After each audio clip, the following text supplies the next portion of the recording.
ওগো আমারো আগমনী আলো, ওগো আমারো নমস্কার, আত্মজোর স্বেচ্ছাসেবী সংগঠন থেকে আমি বীণা চক্রবর্তী। আজ আসছি আমরা সূর্যসেন কলোনি দেশবন্ধুপাড়া পপির কাছে।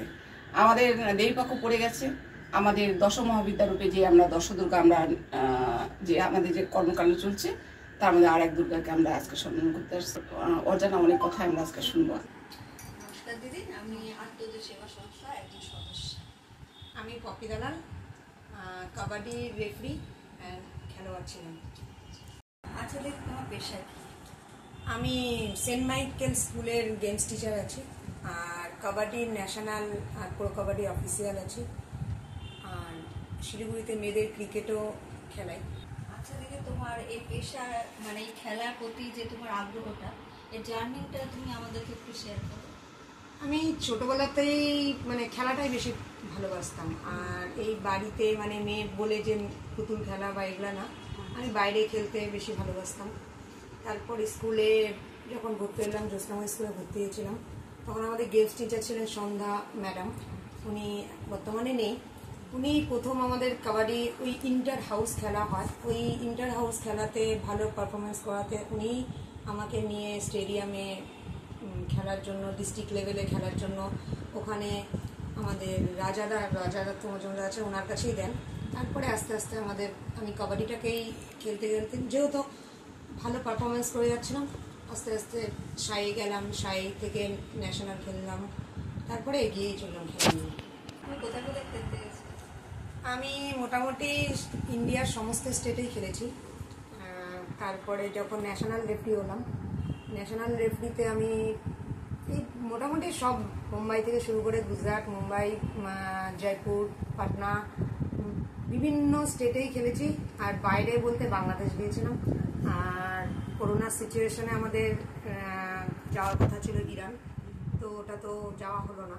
এবারও আমাদের বেলজিয়ামে যাওয়ার কথা ছিল, তো ওটা মানে আমাদের কাবাডি অ্যাসোসিয়েশনের কিছু একটা প্রবলেম পোস্টপন হয়ে গেছে, কিন্তু এটা হবে 2026-এ হবে। নমস্কার দিদি, আমি মাধুরী পাল, আত্মজোর একজন সদস্য। দিদি, আপনার পরিবারে কে কে আছে? আমার মা নেই, বাবা আছেন, ভাই আছেন, ভাইয়ের বউ আছে, দিদি আছে, জামাইবাবু, দিদির মেয়ে। এই যে তুমি খেলতে যাচ্ছ, মানে তোমার পরিবারের সাপোর্ট কতটা? আমার ছোটবেলার থেকেই পরিবারের সাপোর্ট আমি খুব পেয়েছি, বিশেষ করে আমার মা আর বাবা। কোনোদিনও খেলা নিয়ে আমি কোনো রকমভাবে, মার একটাই বক্তব্য ছিল, পড়াশোনা করো, তারপরে তুমি যাও, কোথায় খেলতে যাবে যাও, তো ওই রেজাল্টটা ভালো করার পরে তুমি খেলতে পারো। তো ওটা নিয়ে তারপরে যখন ভালো পারফরমেন্স করলাম, স্টেট লেভেল গেলাম, ন্যাশনাল, তারপর থেকে আর কোনো রকম বাধা আসেনি। আমরা তো মনে করো মধ্যবিত্ত, তাই না? তুমি যে এত জায়গায় জায়গায় খেলতে গিয়েছো, তোমার মানে আর্থিক দিক দিয়ে কিরকম কি সুবিধা, কোথায় কি পেয়েছো বা কিছু? কাবাডি এমন একটা খেলা মানে যেখানে খুব কম খরচা হয়, মানে একটা হাফ প্যান্ট, একটা জার্সি হলেই হয়ে যায়। আর আগে কাবাডি ছিল গ্রাউন্ড লেভেলের খেলা, মানে মাটিতে খেলা হতো, যেটাকে আমরা, যার জন্য কাবাডি মাঠকে আমরা মানে মা বলি। তো খেলাতে বেশি খরচা হতো না। তারপরে স্টেট লেভেল যখন আমরা গেলাম, ডিস্ট্রিক্ট লেভেলে ডিস্ট্রিক্ট খরচা দিত, স্টেট লেভেলে স্টেট দিয়েছে, ন্যাশনাল লেভেলে ন্যাশনাল, তারপরে তো আমরা খেলার থেকে টাকা পেয়েছি। আজকে প্রজন্মকে তুমি কি বার্তা দিবা খেলার বিষয়ে? আজকে যে বর্তমান যে পরিস্থিতি আছে, তাতে আমি বার্তা দিব যে মোবাইল, মানে পড়াশোনা তো করতে হবে, আর মোবাইলের যে জামানা চলছে, আমি বলবো ওখান থেকে বেরিয়ে খেলাধুলাতে আসা খুব প্রয়োজন। কারণ মেন্টালি আর ফিজিক্যালি ফিট থাকা যায় খেলাধুলার মাধ্যমে। আর আগেকার দিনে খেলাতে টাকা পয়সা পাওয়া যেত না, এখন খেলাতে প্রচুর টাকা পাওয়া যায়, মানে যেটা আমাদের জীবনের দরকার। আর মোবাইল এমন একটা জিনিস, আমরা মোবাইল নিয়ে এত আসক্ত হয়ে গেছি যে ঘর থেকেই বেরোতে চাই না। আমি বলবো ওই মোবাইল থেকে বেরিয়ে মাঠে আসুক সব বাচ্চারা, মেয়েরাই হোক ছেলেরাই হোক, খেলুক, বিভিন্ন মানে লোকের সাথে মিশুক, তাতে মেন্টালি আর ফিজিক্যালি ভীষণভাবে স্ট্রং হয়ে যায়। পড়াশোনার দিক তো আছে, খেলার দিকটা আর একটা দিক। পড়াশোনা তো করতেই হবে, ওটা তো নিজের শিক্ষা অর্জন করার জন্য। আর বাকি ফিজিক্যালি ফিটনেস আর মেন্টালি ফিটনেস, এই ফিটনেস মেন্টালি ফিটনেসও খুব দরকার। যে কোনো জায়গায় বিপদে পড়লে যে মানুষ ছেলেমেয়েরা এখনকার ছেলেমেয়েরা হেরে যায়, মানে মানসিকভাবে হেরে যায়, ওটা খেলাধুলার জগতে হয় না। মানে যে কোনো পরিস্থিতিতে মোকাবেলা করার মতো পরিস্থিতি খেলোয়াড়রা নিজেদের করে ফেলতে পারে। তাই আমি বলবো যে আজকের কোনো প্রজন্মকে যে ঘর থেকে বেরিয়ে, মোবাইল থেকে বেরিয়ে মাঠে আসো, খেলো, দেখবে জীবনটা খুব সুন্দর হয়ে যাবে। ছোট ছোট খুদে বাচ্চারা আস্তে আস্তে তো বড় হচ্ছে, মেয়েরা আমাদের, তো এই মেয়েদের জন্য মানে বাচ্চাদের জন্য তোমার কি পরিকল্পনা? আমি দাদাভাই স্পোর্টিং ক্লাবে মেয়েদের ক্রিকেট শেখাই, আর স্টেডিয়ামেও ডিস্ট্রিক্ট প্র্যাকটিস এখন মেয়েদের ক্রিকেট হচ্ছে। যদি কেউ ক্রিকেট শিখতে চায় তো দাদাভাই স্পোর্টিং ক্লাবে আসলে মেয়েদের জন্য খুব রকমভাবে ওরা হেল্প করে।